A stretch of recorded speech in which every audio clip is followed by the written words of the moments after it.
नमः श्रीवर्धमानाय निर्धूतकलिलात्मने सालोकानां त्रिलोकानां यद्विद्यादर्पणाय ते। रत्नकरण श्रावकाचार में समाधि मरण का प्रकरण अपन देख रहे हैं। समाधि धारक को संबोधन, ये कल अपन ने देखना प्रारंभ किया था। तरह तरह से प्रेरणा दे रहे हैं यहाँ कि भाई तुम तो इतने ऊंचे हो, तुम तो धर्म का साधन करने वाले हो, धर्मात्माओं में सर्वश्रेष्ठ कहलाते हो। तुम क्यों इस मरण से इसे आकुल व्याकुल होते हो, दुखी होते हो? जबकि ये मरण तो तुमको इस मरण और ये रोग, बुढ़ापा, ये सब तो तुमको इस दुखद शरीर से मुक्त कराने वाले हैं। ये सारी परिस्थितियों को नष्ट करने वाले हैं। कल देखी थी अपन ने बात कि भाई वेदना से घबराना नहीं। वेदना तो भेद ज्ञान में सहायक है। वेदना नहीं होती तो तुम्हें इस शरीर से ममत्व टूटता क्या? किसी का पहले छूट गया हो तो बहुत अच्छी बात, लेकिन ये वेदना ही तो इस शरीर की असलियत दिखाती है। जब तक वो असलियत ना दिखाए तब तक इसका वो ममत्व परिणाम राग छूटता नहीं शरीर के प्रति, परिवारजनों का मोह नहीं छूटता। तो ये सब तो तुम्हारे उपकारी है, और इसमें बिल्कुल भी भय करने जैसा नहीं है। जैसे शूरवीरों का तो ये स्वभाव है क्या कि युद्ध की जब चर्चा हो तो उसमें वो उत्साह उनका बढ़ता जाता है। युद्ध की जब बात चलती है या युद्ध सामने आता है तो कायर नहीं होते। उनका उत्साह द्विगुणित त्रिगुणित, बल्कि क्या कहें अपन, असंख्य गुना बढ़ता जाता है। ऐसे ही तुम भी बहुत वीर हो, शूरवीर हो, ये कायरता क्यों अपनाते? और अभी कायर हो गए तो इस भव में अपयश और अगले भव में और दुखों की प्राप्ति हो। इसलिए कायर होना योग्य नहीं। आगे का विषय देखते हैं अपन, श्लोक बोल लेते हैं एक बार पहले। उपसर्गे दुर्भिक्षे जरसि रुजायां च निष्प्रतीकारे धर्माय तनु विमोचन माहुसल्लेखनामार्या अंतक्रियाधिकरणं तप फलं सकलदर्शिनस्तुवते तस्माद्यावद् विभवम् समाधिमरणे प्रयतितव्यम् स्नेहं वैरं संगम् परिग्रहं चापहाय शुद्धमना स्वजनं परिजनमपि च क्षान्त्वा क्षमयेत् प्रियैर्वचनैः आलोच्य सर्वमेनः कृतकारितमनुमतं च निर्व्याजम् आरोपयेन्महाव्रत मामरणस्थायिने शेषम् शोकं भयमवसादं क्लेदं कालुष्यमरतिमपि हित्वा सत्त्वोत्साहमुदीर्य च न प्रसाद्यं श्रुतैरमृतैः आहारं परिहाय क्रमशः स्निग्धं विवर्धयेत् पानं स्निग्धं च हापयित्वा खरपानं पूरयेत् क्रमशः खरपानहापनामपि कृत्वा कृत्वोपवासमपि शक्त्या पञ्चनमस्कारमनास्तनुं त्यजेत् सर्वयत्नेन।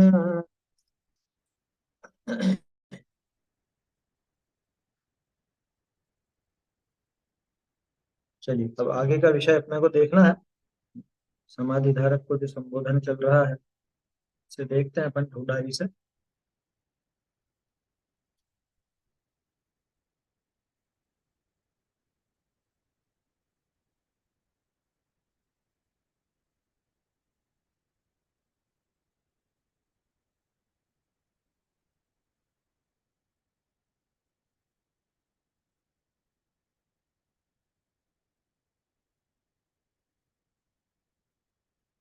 हम्म, ये अपनी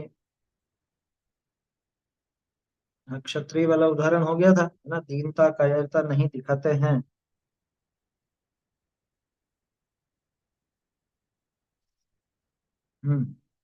यहाँ पांचवी पंक्ति से देखना है। कई जिन लिंग के धारक उत्तम पुरुषनी के दुष्ट बैरी चारों तरफ अग्नि लगा दी, तिसकी घोर वेदना वचन के अगोचर भोगते, तिस अग्नि में सर्व तरफ ते दग्ध होते हूँ, अपना ऋण चुकाने समान जानी, पंच परम गुरुनि का शरण सहित, धीरता को धारते दग्ध होए गए। बोलो कितने मुनिराज नहीं हो गए ऐसे, चारों तरफ अग्नि लगा दी। अरे चारों तरफ छोड़ो, शरीर में ही आग लगा। जैसे गज कुमार जी के माथे पर सिगड़ी जला दी, पांडवों के गरम गरम लोहे के आभूषण पहना दी, आगे आने वाले हैं। वो सब उदाहरणों के नाम भी आने वाले हैं। और असंख्य मुनिराज ऐसे हो गए जिनके चारों तरफ आग लगा दी गई, तो वो घबराए नहीं उससे। घोर वेदना अपन कल्पना नहीं कर सकते, अपन अपने वचनों से नहीं कह सकते। अपने को वो वैसा अनुभव हुआ नहीं ना इस भव में। पहले तो कई बार जले होंगे, हैं? लेकिन इस भव में तो ऐसा अनुभव अभी हुआ नहीं कि भाई आग लगने पर कैसा लगता है। तो अपन क्या कल्पना करें उसकी। भयंकर पीड़ा होती है, ये जरूर अपन जानते हैं। अरे थोड़ा सा गरम गरम बर्तन ही अगर हाथ पर लग जाए, है, तो उसमें अपने हाथ में लाल लाल हो जाता है, जलन मचने लग जाती है। महिलाओं के तो जैसे भोजन बनाते समय कई बार वो गैस का तवा तवा अड़ गया, तो वो जल गया। कभी कोई चीज से जल गए, तो वो तो थोड़ा बहुत तो अनुभव हो ही जाता है। लेकिन साक्षात आग जला करके, और वो जहाँ पे चमड़ी जलने लग जाए, पूरा शरीर दग्ध हो जाए। लेकिन उन्होंने कैसा जाना कि भैया ये तो अपना ऋण चुकाने की बारी है। आया समझ। यहाँ तो हमको जरा सी आग लगने पर धुआं होता है, वही सहन नहीं होता। अब वो सोचो वहां पे मुनिराज के कैसी तकलीफ होती होगी। दोनों उदाहरण अपन ने देखे, है ना। और रक्षाबंधन का प्रसंग जो कहलाता है, रक्षाबंधन अपना नाम तो दिया हुआ है नहीं, है ना। वात्सल्य का जो एक प्रसंग आता है, अकंपनाचार्य आदि 700 मुनिराज का, वहां चारों तरफ आग लगाई, हालांकि उनको नहीं जलाया। चारों तरफ आग लगाई, वो धुएं से ही कितना उनके भीषण पीड़ा हुई। कंठ अवरुद्ध हो गया, ना आवाज निकले, ना कुछ निगल सके, ना उगल सके, बिल्कुल हर जगह धुआं धुआं भर गया पूरे शरीर में। जब उसकी इतनी पीड़ा, तो साक्षात जलने की कितनी पीड़ा। और वो मुनिराज उसको कैसा समझते हैं कि ये तो ऋण चुकाने की बारी है। ये पहले जो कर्जा लिया था कर्मों का, ये कर्मों का कर्जा उतारा जा। तो जिन लिंग के धारक उत्तम पुरुषों के दुष्ट बेरियों ने चारों तरफ लगा दिया, लेकिन उसको ऋण चुकाने समान जानकर पंच परम गुरु की शरण सहित, ये व्यवहार का कथन है, वास्तव में तो निज आत्मा की शरण रहती है ना। अच्छा देखो एक और बात है, जो अपने आत्मा की शरण लेता है वो ही वास्तव में पंच परमेष्ठि की शरण लेता है। ये तो आपने बाल बोध में भी पढ़ा ना, पंच परमेष्ठि की शरण का क्या अर्थ है, कि उनके स्वरूप को समझकर अपने आत्मा की शरण लेना ही पंच परमेष्ठि की शरण है। दग्ध होए गए हैं, परंतु कायरता को नहीं धारी है। विशेष बात तो ये है, ये दिखाना चाहते हैं ना, है ना। वो आग लगी या और उपसर्ग हुए, वो इतनी मुख्य बात नहीं। मुख्य बात यह है कि वो कायर नहीं हुए उसमें। कैसा भी उपसर्ग हुआ हो, उन्होंने कायरता को धारण नहीं किया। ऐसा आत्मज्ञान का प्रभाव है। ये जबरदस्त प्रभाव आत्मज्ञान का है। जिन्होंने अपने आत्मा को जाना, वो कायर नहीं होते। जो इस कलेवरते भिन्न अविनाशी अखंड ज्ञान स्वभाव को अनुभव किया है, इस अनुभवन करने का फल अकंपपणा, भय रहित पणा ही है। हैं? देखो तो सही कितनी बढ़िया पंक्तियां लिखी है कि ये अपने आत्म स्वरूप के अनुभव का फल है। आत्मज्ञान का ऐसा जबरदस्त स्वभाव कि अपने शरीर से न्यारे, अविनाशी अखंड, क्या लिखा है यहाँ पे? इस कलेवर ते भिन्न। कलेवर माने ये शरीर, कलेवर कहा जाता है इस चमड़े को, मांस को। ये कलेवर कहलाता है, कलेवर ही तो है। कलेवर माने यूं समझ लो, जो कुछ भी इसमें भरा हुआ है वो। तो ये जो कलेवर है, इससे न्यारा, अविनाशी। ये कलेवर नष्ट हो जाएगा, लेकिन आत्मा तो अविनाशी। मैं तो सदा काल रहने वाला, नित्य स्थाई, अक्षय हूँ, शाश्वत हूँ। है समझ में? अक्षय है, शाश्वत है आत्मा, निर्मल ज्ञान स्वाभाविक बोलते हैं, वही बात है। अविनाशी अखंड ज्ञान स्वभाव का जिसने अनुभव किया, उस अनुभव करने का फल क्या? उस अनुभव करने का फल तो अकंप पना, भय रहित पना ही है। कोई ये कहे कि मैंने आत्मा का अनुभव किया है, और बाहर में जरा जरा सी बातों में डरता रहे, बहुत भयभीत होता रहे, तो पता चल जाता है कि इसने जरा भी आत्मा का अनुभव किया नहीं। आत्मानुभवी पुरुष तो निशंकित होता है, उसको भय नहीं होता। वो कैसे डरे? बहुरी मिथ्या दृष्टि, यहाँ बड़ी की मात्रा लगा लीजिएगा, है ना, कर्म में बड़ी की मात्रा। बहुरी मिथ्या दृष्टि अज्ञानी हूँ, परलोक के सुख का अर्थी होए, धैर्य धारण करे है, वेदना में कायर नहीं होए है। लो भाई, ज्ञानी जन तो कायर होंगे ही नहीं, है ना, ज्ञानियों को तो आत्मा का अनुभव है, इसलिए वो डरेंगे नहीं, भयभीत नहीं होंगे। लेकिन जो अज्ञानी मिथ्या दृष्टि भी हो, लेकिन परलोक में जिसको सुख चाहिए, परलोक में सुख का अर्थी हो, तो वो भी धैर्य धारण करता है, वो भी डरता नहीं। माने वो भी उस विकल्पात्मक भय का तो वो भी अभाव कर लेता है। कौन? मिथ्या दृष्टि, कि भाई अगर अभी डरेंगे तो अगले भव में सुख नहीं होगा, अगले भव में दुखी होंगे, तो मिथ्या दृष्टि कर लेता है इतना। तो संसार के समस्त दुख के नाश करने का इच्छक, जिन धर्म के धारक, तुम कायर होए, आत्मा का हित को बिगाड़ी तथा उज्जवल यश को मलिन करी दुर्गति के पात्र कैसे बनो हो? कह रहे भैया, जो ज्ञानी जन है वो भयभीत नहीं होते, जो अज्ञानी जन है, मिथ्या दृष्टि है, वो भी भयभीत नहीं होते। अन्यमति भी क्या, वो यूं सोचे ना कि अगले भव में हमको ये मिल जाए। अरे ये जो आतंकवादी होते हैं, हाँ, उनको क्या दिमाग में बिठा दिया जाता है कि यहाँ पे अगर तुम इनको क्या बोलते हैं, काफिरों को मारते हुए मरोगे तो वहां जन्नत नसीब होगी। तो वो जन्नत के लिए वो दूसरों को मार देते हैं। डरते हैं क्या? मरने से डरते हैं क्या? वो पहुंच जाते हैं, जूझते हैं दूसरों से, मर जाते हैं। ये तो अन्य मतियों में ही हो जाता है। तो तुम तो जैन धर्म के धारक हो, तुम्हें तो साक्षात सुख की प्राप्ति कराने वाला जैन धर्म मिल गया। तुम जिन धर्म के धारक, तुम कायर हो आत्मा का हित को बिगाड़ी तथा उज्जवल यश को मलिन करी दुर्गति के पात्र कैसे बनो?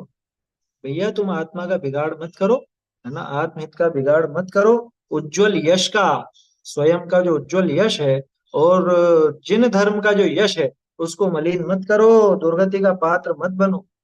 ताते अब सावधान हो, धर्म का शरण ग्रहण करी, कर्म जनित वेदना का विजय करो। क्या अद्भुत प्रेरणा! उठ जा, तू सबसे ताकतवर है, तू ये कर्म शत्रु को जीत उठ करके, ऐसे कायर बन के पड़ा मत रहे। होता है ना कई बार ऐसा, वो नाटकों में, वो फिल्मों में ऐसा दिखाता है ना, और वो बहुत दुखी और ऐसा रोता रहता है या कुछ भी इस तरह से, है, पिटता रहता है, बाद में फिर कोई उसको प्रेरणा देता है। क्या? कोई प्रेरणा देता है तो फिर वो उठ खड़ा होता है और सब पर विजय प्राप्त करता है। बस ऐसी बात यहाँ पर, अभी तक तो बहुत डरपोक बन रहा है, क्या मृत्यु से भयभीत होता है? या और जो बाहर में परिस्थितियां हों, वो बीमारी आदि, बुढ़ापा आदि, उन सब से डरने लगता है, घबराता है। यहाँ इसको आचार्य देव संबोधित करते हैं कि भैया तू उठ खड़ा हो, सावधान हो जा, धर्म का शरण ग्रहण कर और कर्म जनित वेदना का विजय कर। तुझे वेदना इस रोग की नहीं है, जितनी भी वेदना है वो सब मोह की है, उस मोह को जीत, इसका नाश कर, कर्म जनित वेदना का विजय करो। ऐसा अवसर अनंत भवनी में हूं नहीं मिला है। कि क्यों अनंत बार के मरा नहीं क्या? अनंत बार ऐसे ही मर गया ना, लेकिन रोते रोते। और अभी तो मौका है मरते मरते भी कर्म को जीतने का। पहले कभी जीत नहीं पाया, अभी तेरे पास ये अवसर है। तू अभी इस मरण को उत्सव बना दे, इस मरण को तेरे सुख का कारण बना दे, ये अवसर तुझको मिला है, इसलिए मृत्यु महोत्सव कहा जाता है। अभी अवसर तुझे प्राप्त हुआ है, अब घबराने का मौका नहीं है। अब तो शूरवीरता धारण करके और इन सब कर्मों का नाश करने का, कर्मों को जीतने का अवसर आ चुका है। अनंत भवों में तुझे ऐसा अवसर प्राप्त नहीं हुआ, ऐसा अवसर फिर न मिलेगा। आता है ना भजनों में, याति या तीरा लागी नाव है।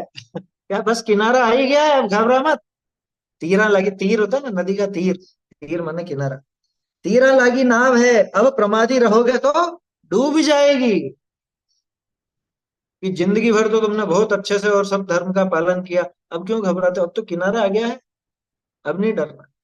जैसे कोई तैरना सीखता हो या तैर रहा हो, अब वो पूरी नदी तो पार करने में आया, अब किनारे पर आकर हाँफ गया कि नहीं नहीं मुझसे तो नहीं हो रही, मैं तो मर जाऊंगा, डूब जाऊंगा, ऐसा करने लगा, तो उसको कैसी हिम्मत बंधाई जाती है? अरे तूने इतनी बड़ी नदी पार कर ली, अब तो जरा सा हिस्सा बचा, थोड़ी सी हिम्मत रख, अपने आप पार हो जाएगा। प्रमादी रहोगे तो डूब जाएगी। प्रमादी कैसा? वो जो दुख कर रहा है ना, जो परेशान हो रहा है, उसमें वही इसका प्रमाद है, और कोई प्रमाद नहीं। समस्त पर्याय में जो ज्ञान का अभ्यास किया, श्रद्धान की उज्ज्वलता करी, तप त्याग नियम धार्या, सो इस अवसर के अर्थ धारे थे। अब अवसर आए शिथिल होए, भ्रष्ट हो गए, तो भ्रष्ट हुआ।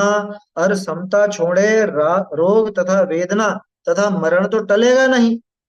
अपना आत्मा को केवल दुर्गति रूप अंध कीच में डुबोगे। क्या लिखा?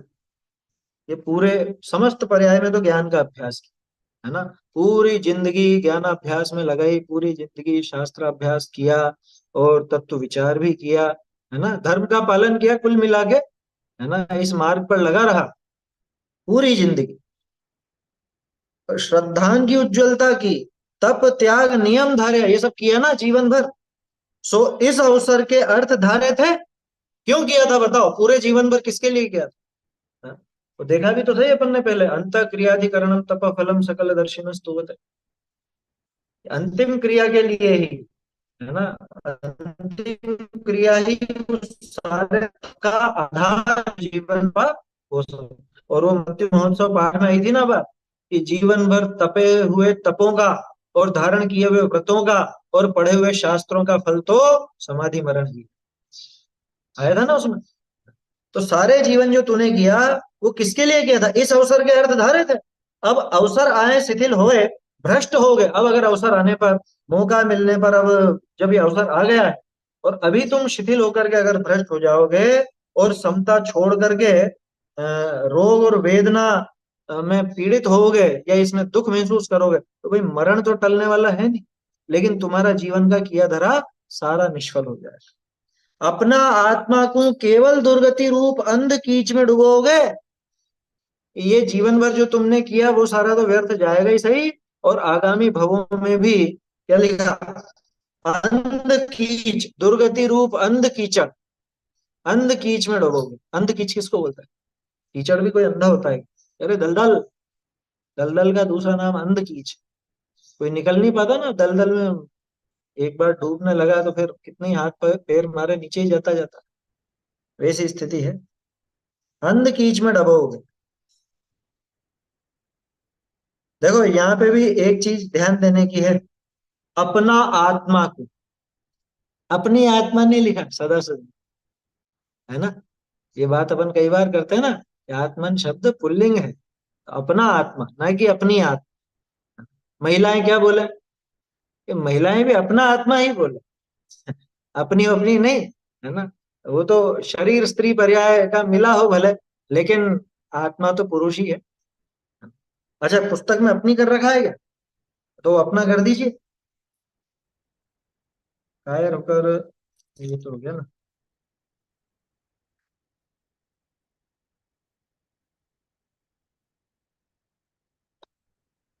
अपना कर लीजिए यहाँ पे, इस पर ध्यान नहीं दिया आपने,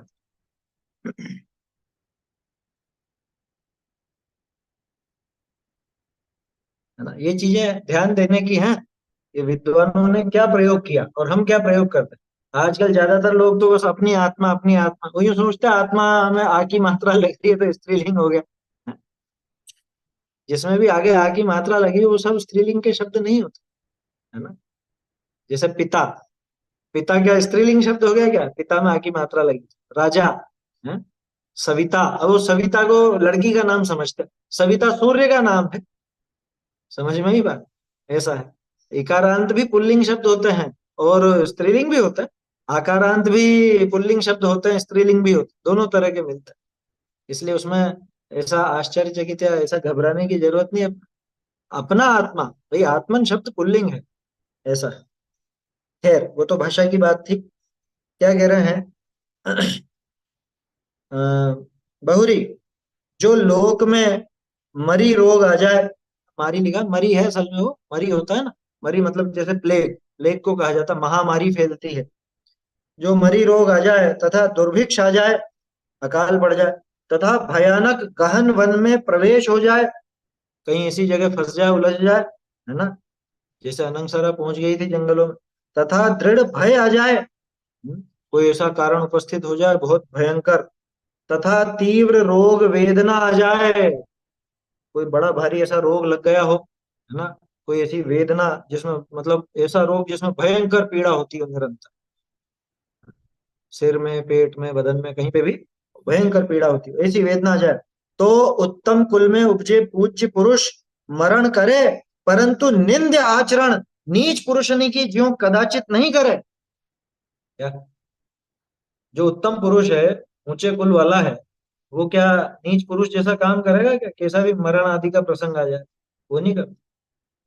जैसे मान लो कोई ऐसा क्या कहें, मतलब बहुत जुगुप्सा वाला ऐसा घृणास्पद ऐसा कोई प्रस्ताव दे कि तुम जीवित बच तो जाओगे, लेकिन उसके लिए तुमको ये करना पड़ेगा। क्या करना पड़ेगा? कि कुछ ऐसा ये मांस आदि भक्षण करना पड़ेगा। तो उत्तम पुरुषों की क्या रीति? ये मर जाएंगे लेकिन इसका सेवन नहीं करें। अरे उस भील से ही सीख लो। क्या, कौवे का मांस, जबकि उसके मांस का त्याग नहीं था बाकी सबका, सिर्फ कौवे के मांस का त्याग था। और किसी ने कहा कि ये इसका जीवन बच सकता है अगर ये कौवे के मांस का सेवन करे। हम्म? तो भी उसने कि नहीं, मरना मंजूर है लेकिन ये तो नहीं करो। कह रहे दूसरा मांस तो खाते ही हो तुम। ये खाता हूंगा भले, लेकिन ये तो मैंने त्याग दिया, इसका तो अब सेवन नहीं करना।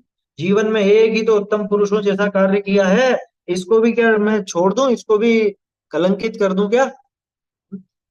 तो उसने सेवन नहीं किया। और यहाँ तो ऐसा घबराता है कि सब कुछ करने को तैयार हो जाए। तो उत्तम पुरुषों की क्या रीति है कि भैया भले मरण आ जाए लेकिन वो निंद्य आचरण करके जीवित रहना पसंद नहीं करे। अब विचार करना है, बहुत बड़ी बात है। आजकल के लोगों के लिए ये समझाने की बहुत बड़ी बात है कि अरे साहब कैसे भी करके पहले तो बचा लो, बाद में देखेंगे धर्म कर्म तो। हम्म? अभी तो कैसे भी करके बचा लो। कोई कहता है कि साहब इनके तो क्या कहें अभी, मतलब ये वाली दवाई लेनी पड़ेगी और इसमें तो ये सब मांस और ये सब चीजों का प्रयोग किया गया है। इनको खाने में तो मांस ही देना पड़ेगा। बोलो क्या करेगा उत्तम पुरुष, क्या करे? ये विचार कर लेना। भाई मरना तो अनंत भव से होते ही आया है, एक बार ढंग का मरण तो हो जाए। हम्म? ये यहाँ पे मरने के डर के पीछे क्या ऐसा आचरण करने लग जाएगा? ध्यान रखना, स्वयं पर जब बात आवे तो जो उत्तम पुरुष हैं वो तो घबराते नहीं।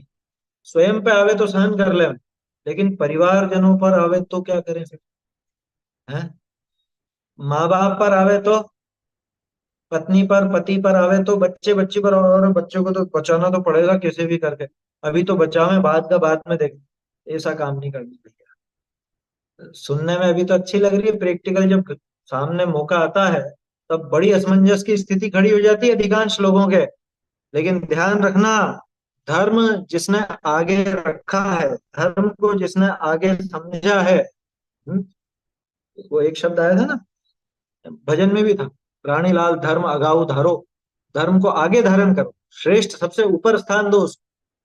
तो क्या करना, न स्वयं के लिए ऐसा निंद्य आचरण करना, न किसी और के लिए ऐसा निंद्य आचरण करना। अरे ऐसा प्रसंग आ जावे, क्या कहें अभी, मतलब वो कुछ दवाई के रूप में या कोई सामने वाला ऐसी धमकी दे कि अगर तुम ऐसा काम नहीं करोगे तो मैं इसको मार डालूंगा या तुमको मार डालूंगा। क्या करेंगे वहां पे? विरोधी हिंसा में उससे निपटने का भाव भले आ जाए, लेकिन उस चक्कर में कोई निंद आचरण तो नहीं करेगा।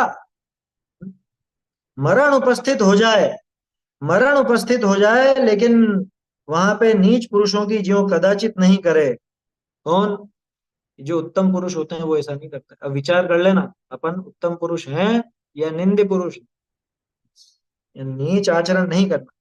मरी के भयते मदिरा नहीं पीवे है। कह रहे ये क्या जुकाम उखाम इससे ठीक हो जाएगा, थोड़ी सी पी लो। क्या वो एक आती है ना, जाने कौन सी शराब रहती है वो, उसमें पिलाते हैं बुखार ये इसमें, जुकाम वगैरह में, कि भयंकर जुकाम है, इससे बचने के लिए तो इसको देना ही पड़ेगा। क्या, लिख तो दिया ये। विचार कर लो, मरी के भयते मदिरा नहीं पीवे है, इसका प्रकट उदाहरण बता दूं।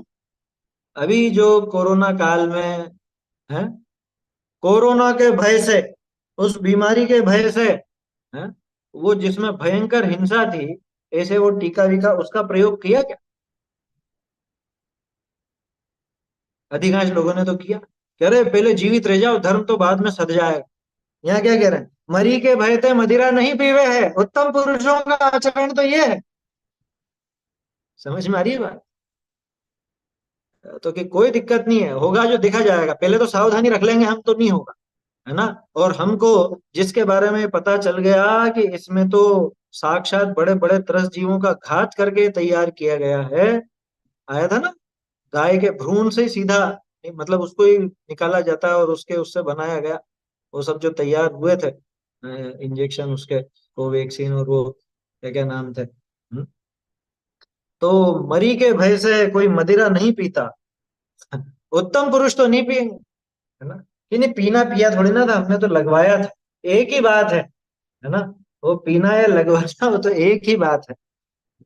दुर्भिक्ष आ जाए तो मांस भक्षण नहीं करे, कांदा नहीं खाए, लो।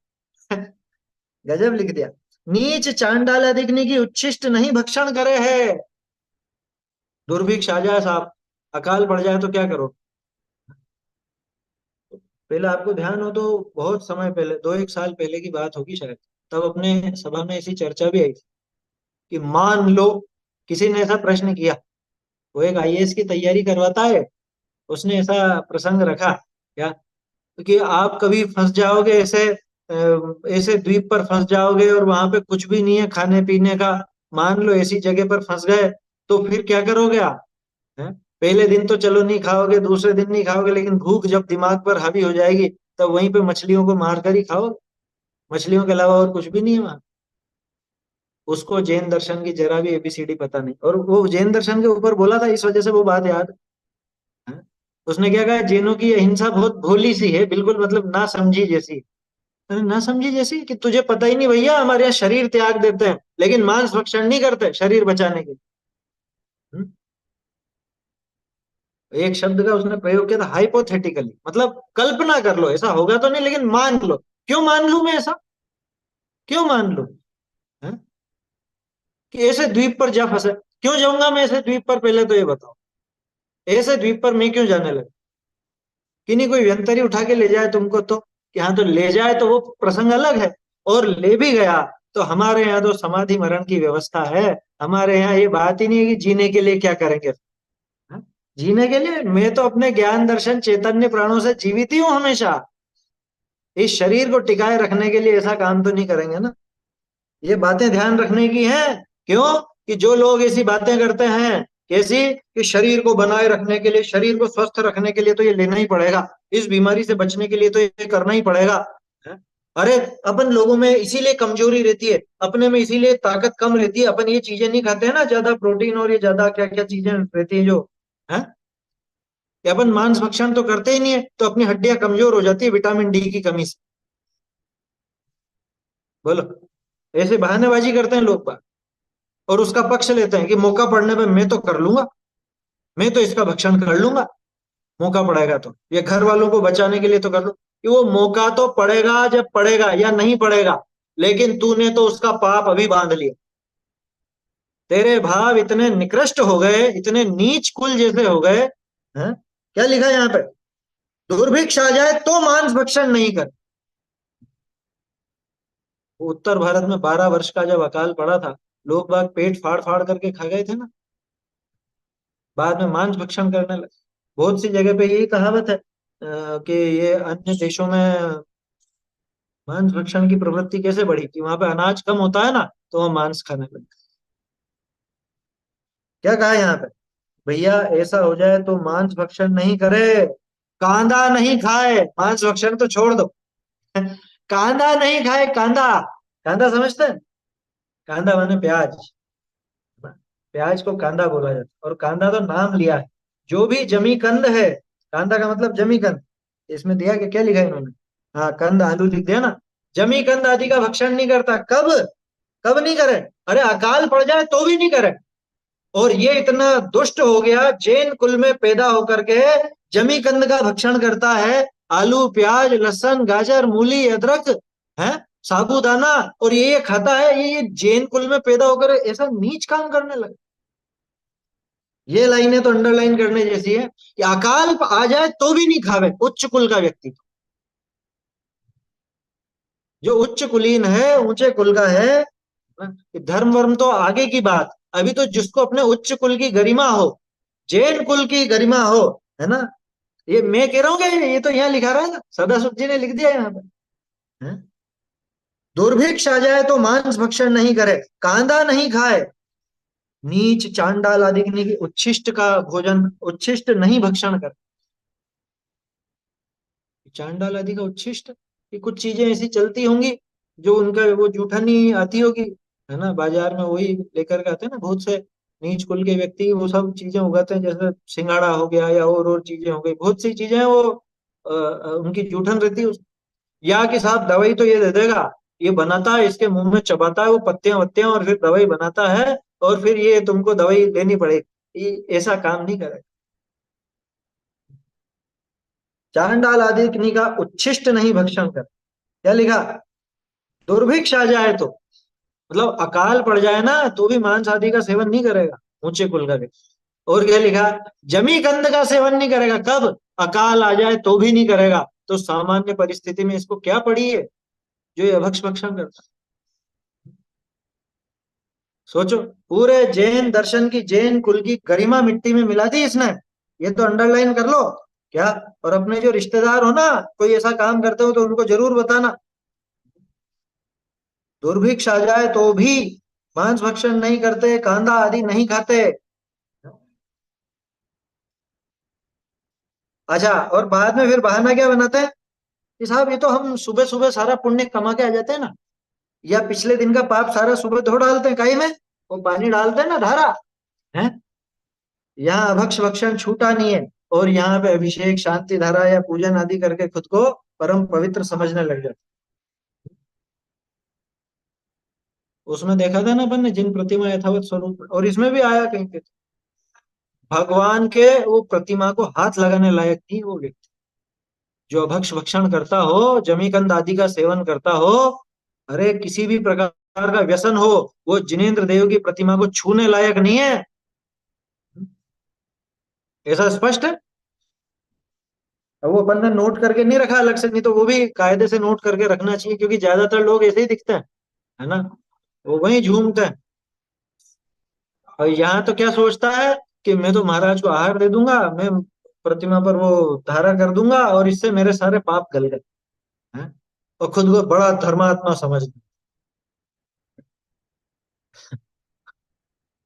बोलो, तो यहाँ ऐसा काम नहीं चलेगा भैया।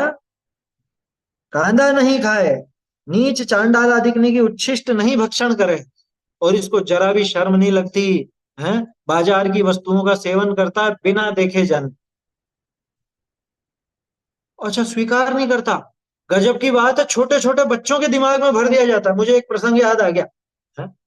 अब मेरा बेटा छोटा था तो स्कूल में जाता था, वो बाजार का कुछ खाता नहीं, और उसको ये सब सिखाया अपन ने कि ये बाजार के, इसमें लेज में ये है, कुरकुरे में ये है। तो उसकी क्लास में या उसके स्कूल में दो तीन बच्चे और थे जैन, वो लेकर के आए।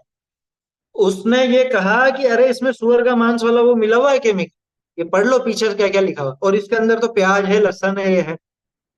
उसने ये बताया। तो वो दूसरा क्या बोलता है, वो जैन बच्चा, कह रहे तुम तो वो कांजी वाले हो ना, इस वजह से तुम नहीं खाते, हम तो खाते। मतलब उसके दिमाग में क्या भर दिया उसके माँ बाप ने, सोचो तो सही, है, कि जैन धर्म वाला तो खाएगा, है ना, और जो स्वाध्यायी होगा वो नहीं खाएगा। तो स्वाध्यायी तो जैन धर्मी नहीं है, और हम खाने पीने वाले जैन धर्मी हैं। क्या सिखा रहे हो बच्चों को, है? छोटे छोटे बच्चों के दिमाग में ऐसी बातें भर दी। बोलने वाला जैन, इसलिए आश्चर्य हुआ। कोई दूसरा यूं कहता कि तुम जैन हो, तुम नहीं खाते, हम तो खाते हैं, तो बात समझ में आती। वो जैन बच्चा ये कह रहा है कि तुम अलग हो, हम अलग है? बोलो, मतलब क्या कहें अब। ये है मोह की महिमा, किससे ज्यादा ये स्वाध्याय नहीं करने की एक वो, क्या कहो, जो दुर्गति हुई है, दुर्दशा हुई है जैन धर्म की। दयानंद राय जी ने ऐसे ही थोड़ा लिख दिया, जैनी जैन धर्म के निंदक, हाँ? कि जैन होकर के जैन कुल पर कलंक लगा, जैन धर्म में पैदा होकर के ऐसा विपरीत आचरण करेगा। यहाँ जबकि कहा जा रहा है कि अरे अकाल आ जाए, अकाल पड़ जाए तो वो ऐसा भक्षण नहीं करे, कांदे आदि का, जमी कंद का। और ये यहाँ पे तो साधारण में, जबकि इसको कोई खाने पीने की कमी नहीं है, भक्ष्य पदार्थ सब मिल रहे हैं, उसके बावजूद ये जमीकंद आदि का सेवन करता है, तो क्या इसकी दशा होनी है। टोडरमल जी की भाषा में कहूं तो इसकी होनहार ही का विचार करके समता आती। बोलिए। अरे उस लड़के ने एक बात तो अच्छी कही कि कांजी स्वामी को मानने वाले आलू प्याज नहीं खाते। हाँ ये बात तो है ना? हाँ। मैं तो बात ये कह रहा हूँ, लेकिन उसके माँ बाप ने उसके दिमाग में क्या बिठा दिया। नहीं तो ये तो बैठा लाना कि ये लोग नहीं खाते। हाँ ये लोग नहीं खाते और अपन तो जैन है, अपन खाते हैं। हाँ? मतलब जैन धर्म तो अलग हो गया, क्या बिठा दिया बचपन से ही? कितनी द्वेष बुद्धि, किससे किससे द्वेष। हाँ? कि खुद के कल्याण के मार्ग से जो द्वेष कर रहा हो, हाँ? खुद के ही, क्या कहें अपन, खुद के जैन धर्म से ही द्वेष है उसको। और इतना नालायक कि खुद तो खावे या नहीं भी खावे, इन्हीं साहब जीवन में तो बनेगा, शादी ब्याह के भोजन में तो बनाना पड़ेगा। सब लोग आते हैं, लोगों को लोगों के हिसाब से भी देना पड़ता है। अपन नहीं खाते हैं तो क्या हुआ है? क्या कहता हो, अपन नहीं खाते हैं तो क्या हुआ, वो तो दूसरों को तो खिलाना तो पड़ेगा। कि वह उनके बीच में रहते हैं ना, तो उनके हिसाब से बनाना पड़ेगा, कि तुम गुलाम हो गए उनके। हैं? मेजोरिटी, मेजोरिटी तो खाती है तो उनको तो खुश करना पड़ेगा। कि ये मेजोरिटी तेरे को डुबाने में ही आगे रहेगी, ध्यान रखना। समझ में ही बात, ये मेजोरिटी कहीं काम नहीं आने वाली। जैसे ही लोगों को पता चलेगा ना कि इसकी पार्टी डूबने वाली है, सबसे पहले वही लोग जो तेरे उस भोजन की तारीफ करने थे, वो सबसे पहले आएंगे पैसा उठा। वो मांगने सबसे पहले आएंगे, मुसीबत आने पर एक भी साथ देने वाला नहीं। और जिनके पीछे ये वहां पाप करता है और नरक में जाता है, ये बचने वाला नहीं है मेजोरिटी के चक्कर में। दौलत राम जी स्पष्ट कहते हैं, धन समाज गज बाज राज तो काज नाल। और ये मूर्ख उस समाज के लिए, घर वालों के लिए इतना पाप कमाते। अच्छा देखो, अकाल में तो एक मजबूरी फिर भी समझ में आती है, जबकि अपने यहाँ तो स्पष्ट है अकाल में भी, अकाल पड़े तो भी इनका भक्षण नहीं कर है। और इसको तो अभी कोई अकाल नहीं पड़ रहा है? हरी सब्जियां भरपूर मिल रही हैं, हालांकि हरित काय में भी जीवों का घात है, लेकिन वो ऐसा नहीं है ना? अपन तो हरित काय के भी त्याग की बात की जाती है जैन दर्शन में, तो फिर भी चलो कि तू अभी हरित काय नहीं छोड़ा, तो हरित काय में जैसे लौकी गिलकी वगैरह जो भक्ष्य पदार्थ कहलाते हैं, इनकी क्या कमी आ गई है? क्या अनाज की, दालों की इनकी कमी आ गई, जो तू सीधे ये जमीकंद आदि का सेवन करने लग गया। रायमल जी के 3 त्याग थे आजीवन। रात्रि जल का त्याग, और आजीवन ब्रह्मचर्य, और तीसरा हरित काय का त्याग। पूरे जीवन हरित काय का सेवन नहीं किया ब्रह्मचारी रायमल जी ने, उनकी जीवन पत्रिका में लिखा है। समझ, जब भी समझ आई, जो भी 11-12 साल की उम्र में आई होगी, जैसा भी है, तब से ही छोड़ दिया। सोचो, ऐसे 3 नियम उन्होंने आजीवन पर्यंत ले रखे थे। और यहाँ पे तो जबकि अभी सब चीजें, यहाँ नहीं कह रहे हैं कि तू अभी हरी छोड़ दे, हम तो यही कह रहे हैं कि तू जमी के अंदर तो छोड़ भैया। हाँ? वो सिर्फ स्वाद के लिए, सिर्फ स्वाद के लिए भक्षण करता है। अरे इतना नालायक हो गया ये कि इसको पता है कि उस वस्तु में कुछ प्याज का या कुछ लहसुन का या कुछ आलू आदि का अंश डला हुआ है, तो भी ये उसका सेवन करने से नहीं चूकता। क्या, कि अभी हमने नहीं छोड़ा है, बाजार की चाय तो हमने नहीं छोड़ी अभी, इसलिए अदरक नहीं छोड़ी। क्या, वो कॉफी हमने नहीं छोड़ी अभी, इसलिए हमने वो चिकोरी, क्या बोलते हैं उसको, है ना, चिकोरी था ना वो अभी हमने इसका त्याग नहीं किया, क्योंकि हमको क्या बाजार की कॉफी पसंद है, तो हम तो ये पीते हैं। कि तू तो शराब भी पी, है? तेरे से कौन मना करता है, तू तो ये, अब क्या कहूं देखो, तू तो खून पी जाए तो भी तुझे क्या है, तू तो जैन कुल की मर्यादा नहीं है जरा सी भी। विचार करना भैया, ये लाइन तो मुझे तो बहुत पसंद आई। क्या, ये तो बताने लायक है लोगों को कि भैया कोई ऐसी बात आ जाए, लिखा ना ये, कहाँ चला गया।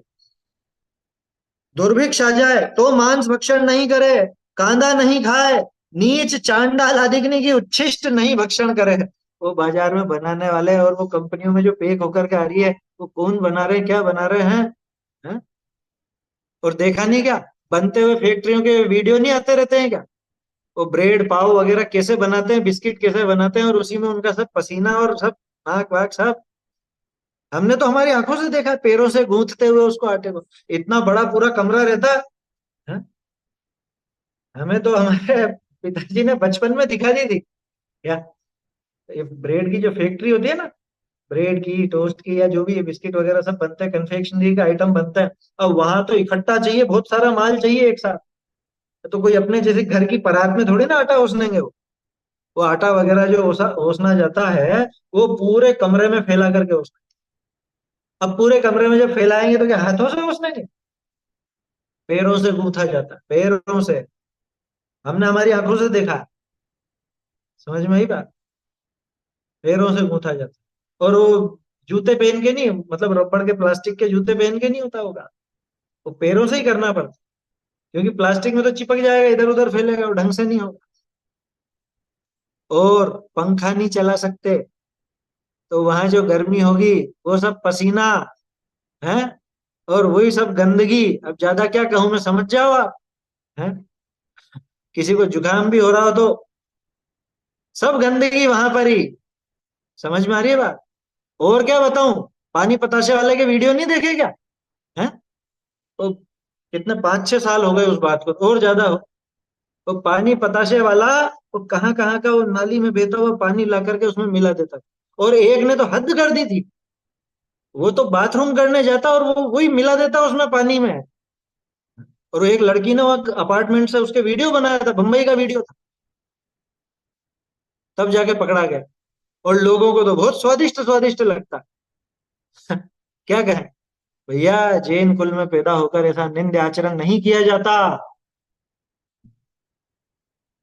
तो और क्या चलेगा, अनर्थ नहीं चलेगा तो बाहर में तो यही होगा। अरे, जिसको भक्ष्य पदार्थ मर्यादित पदार्थ नहीं भाए, उसको तो ऐसी चीजें मिलनी है। उसमें क्या है, जिसे घर का बना हुआ है ना, जो भी घर पे अपना मर्यादा का बन रहा है वो नहीं भाया, तो उसको तो यही भाएगा। अब कोई यहाँ कह सकता है कि नहीं साहब हमारे यहाँ तो सब साफ सुथरा हमने देखा है। अरे कैसे ही साफ सुथरा हो, क्या वो मर्यादित है? हैं? क्या वो खाने लायक है? उच्च कुल वालों को खाने लायक है क्या? क्योंकि मुझे पता है अभी कोई ये तर्क कर सकता है कि नहीं साहब वो तो कहीं कहीं का किस्सा है, हर जगह थोड़ी ना ऐसा होता है। और अब तो सब मशीनें आ गई है, सब मशीनों से बनता है। कि तुम तो भले कैसे ही मशीनों से बनवा लो, कुछ भी कर लो, ये बताओ क्या वो मर्यादित है, क्या वो भक्ष्य है? जीवों की उत्पत्ति तो उसमें हो ही रही है ना। हमने तो सिर्फ गंदगी की बात की है, बाकी जीवों की उत्पत्ति तो उसमें निरंतर ही है। अकाल आ जाए तो भी ऐसा काम नहीं करे, या मांस भक्षण नहीं करे, कांदा नहीं खाए, नीच चांडाल आदिग्नि की उच्छिष्ट नहीं भक्षण करे है। भय आ जाए तो म्लेच्छ भील नहीं हो जाए है, कुकर्म हिंसादिक नहीं करे है। आ गया था ना, लोग एक दूसरे को मार मार करके खाने लग गए थे वो 12 वर्ष के अकाल में। तो क्या जो ऊंचे कुल के थे वो भी ऐसा करने लग जाते हैं? नहीं, उन्होंने तो नहीं किया। भैया देश छोड़ देंगे, अन्य जगह चल जाएंगे, ज्यादा से ज्यादा ये प्राण छोड़ देंगे, लेकिन ऐसा नीच कर्म तो बिल्कुल भी नहीं। इतनी गरिमा उसको होती है। लेकिन ये बातें उसको नहीं उतरेंगी जिसको तो इस शरीर में ही सब कुछ समझ रखा है, जिसने अपना जीवन सिर्फ इतना ही मान रखा है, उसको ये बातें नहीं उतरती। क्योंकि वो तो कह अरे साहब जिंदा रहने के लिए तो सब कुछ करना पड़ता है। हाँ? जिंदा, तू जिंदा कैसे रहता है पता भी है तुझको? हाँ? अभी इसको वो सिद्धांत भी नहीं पता, ना इसको ये विश्वास आया कि मैं तो ज्ञान दर्शन आदि चैतन्य प्राणों से जीता। इसने शरीर से ही जीना समझा, उसके बाद भी इसको पूरा विज्ञान पता नहीं। क्योंकि ये सब करते हुए भी क्या सभी जीवित रहते हैं? ये नीच कर्म करने वाले क्या मरते नहीं है कभी भी? क्या जीते ही रहते हैं क्या हमेशा? मरेगा तो वो भी। ऐसा नीच कार्य करके क्यों मरना भाई? कुकर्म हिंसादिक नहीं करे है, तैसे रोगादिग्नि की प्रबल क्या लिखा है ये, प्रबल, एक सेकंड कुछ गड़बड़ हुई है। प्रबलता होते हु, है ना। रोगादिग्नि की प्रबलता या नाश का न छूट गया शायद, कि प्रबलता नाश होते हु श्रावक धर्म का धारक जिन धर्मी कदाचित अपने भावनी को विकार रूप नहीं करे। रोग आदि कितने ही बढ़ जाए, कोई कह दे कि भैया ये तो दवाई तो किसी तरह की लेनी पड़ेगी, ये लाल निशान वाली ही लेनी पड़ेगी इसको, नहीं लेनी भैया। घबरा गए थे ना लोग बाग, बड़े बड़े, क्या कहूँ, घबरा गए कोरोना काल में, घबरा गए कि ये लगवा लो जिंदा रहना है तो, कि तुम धर्म की बात करने वाले और तुम ये बात भूल गए कि जिंदा कौन रहता है और कैसे रहता है। तो आयु कर्म का क्या हिसाब रहा, आयु कर्म को तुमने समझा या नहीं समझा, उस सिद्धांत पर कायम हो या नहीं। तो वहां पे घबरा गए वो। देखो, श्रावक धर्म का धारक जिन धर्मी कदाचित अपने भावनी को विकार रूप नहीं करे, बिल्कुल भी विकार रूप नहीं करता, और धर्म की और त्याग की व्रत की साधर्मिनी की प्रभावना का इच्छक होए, अंत काल में अपना श्रद्धान ज्ञान आचरण की उज्ज्वलता ही प्रकट करे है। या जो अपने त्याग व्रत साधर्मी, कुल मिला के जैन धर्म की जो प्रभावना करना चाहता है, जो जैन धर्म की प्रभावना का इच्छुक होता है, वो तो अंतिम समय में अपने श्रद्धान ज्ञान आचरण की उज्ज्वलता ही प्रकट करता है। उसकी श्रद्धा में जरा भी विपरीतता नहीं आती, चलायमान नहीं होता, टिकता नहीं है। या कि जीवन भर मैंने इस नियम का पालन किया, अब यहाँ आकर के छोड़ दूं, किनारे पर आकर छोड़ दूं अब, है। जीवन भर मैंने इस धर्म का पालन किया, अब किनारे पर आकर बिल्कुल घबरा जाऊं मैं और धर्म छोड़ दूं, ये नहीं हो सकता, ये बिल्कुल नहीं होगा। देखो, आचरण की उज्ज्वलता ही प्रकट करे है, तिनका जन्म सफल होए है, उसी का जन्म सफल। कह तो दिया शुरू में समंत भद्राचार्य, अंत क्रियाधिकरणम तप फलम सकल दर्शिनस्तु। सकल दर्शियों ने, सर्वज्ञ देव ने तो अंत क्रिया को ही उस पूरे तप का आधार बताया। ये सारा जीवन तुमने कैसे जिया, ये किस पर आधारित होगा, इसका निर्णय किस आधार पर होगा, तुम्हारे मरण के आधार पर।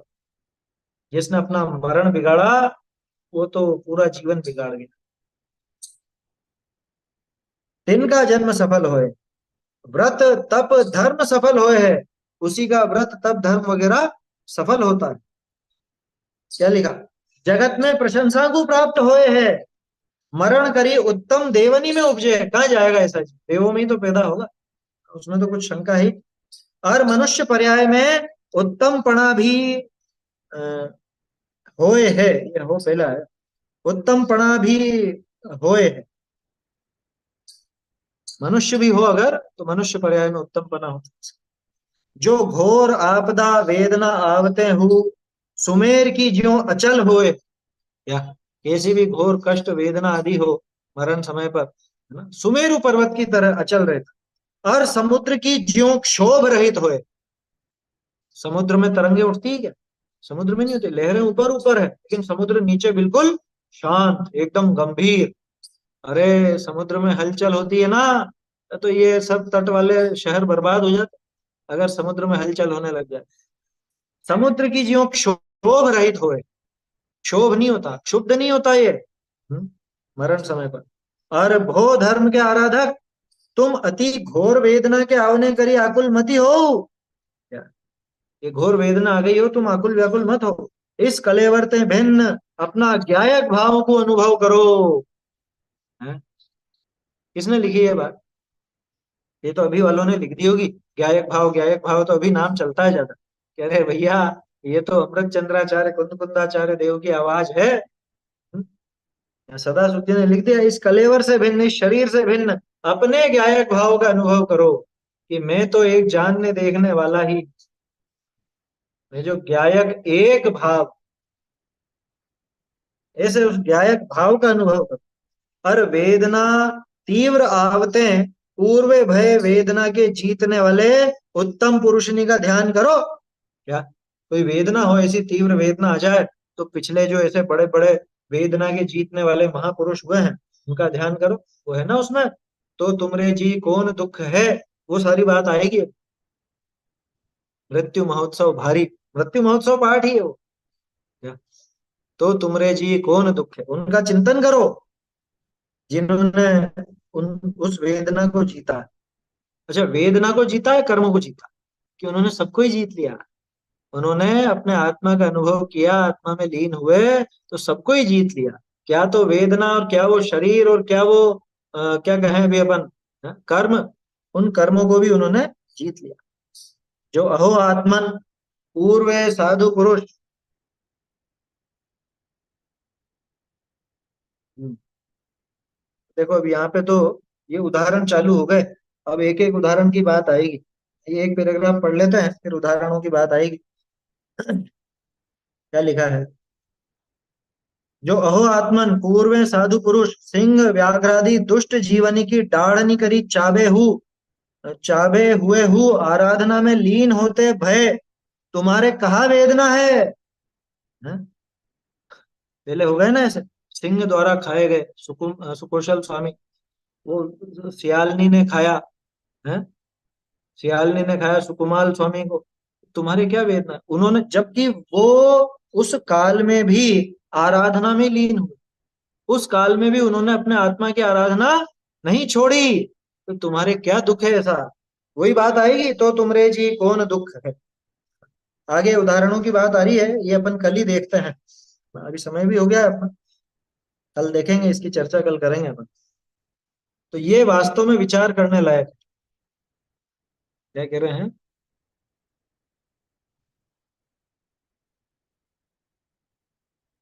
हाँ, ऐसा बहुत सारे वीडियो भी आए हैं, है ना। अब उसमें बहुत से तो कहते हैं बनाई हुई है, बहुत से कहते हैं ऐसी कुछ भी हो। देखो अपने को तो सीधी सी बात है, बाजार का बना हुआ खाना ही नहीं। रही बात फलों की, तो फल छिलके वाले ही काम में लेना, जिनको छील सको और धो सको, पहले धो के और छिलके उतर जाए, तो फिर अपने को किसी से कोई ऐसी समस्या रहती नहीं। तो वो विचार करना चाहिए। वैसे भी फल सब्जी जो भी अपने घरों में आती है, धोए बिना तो काम में लेते ही नहीं, लेना भी नहीं चाहिए। बिना छिलके का एकाएक कोई फल है नहीं, एक अंगूर है, अंगूर के अलावा और कौन सा फल है। वो भी नहीं करें सेवन उसका तो क्या फर्क पड़ता। तो फिर भी किसी को ऐसा ही हो, तो वो पहले वो नमक आदि के पानी में, गर्म पानी में, इनमें धो धुआ के और फिर काम में ले, शुद्धता की दृष्टि से। चलिए, तो कल देखेंगे अपन कैसे कैसे मुनियों पर उपसर्ग हुए, कैसी आपदाएं आई मुनिराज पर, या और भी जो श्रावक हुए उन पर। कल करते हैं इसकी चर्चा।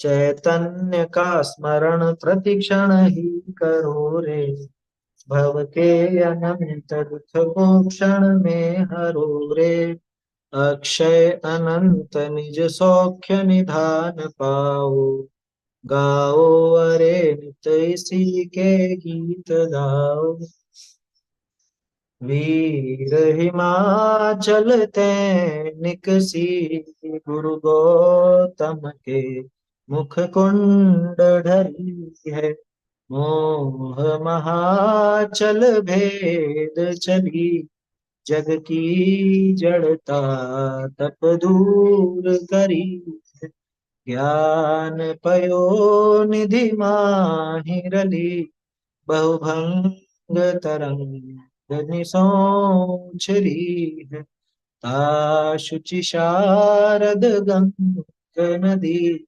प्रति में अंजलि कर शीश धरी, या जग मंदिर में अनिवार, अज्ञान अंधेर छयो अति भारी, श्री जिनकी धुनि दीप शिखा, समझो नहीं होत प्रकाशन हारी, तो किस भांति पदारथ पाती, कहाँ लहते रहते अविचारी, या विधि संत कहे धनी है जिन वै न बड़े उपदारी।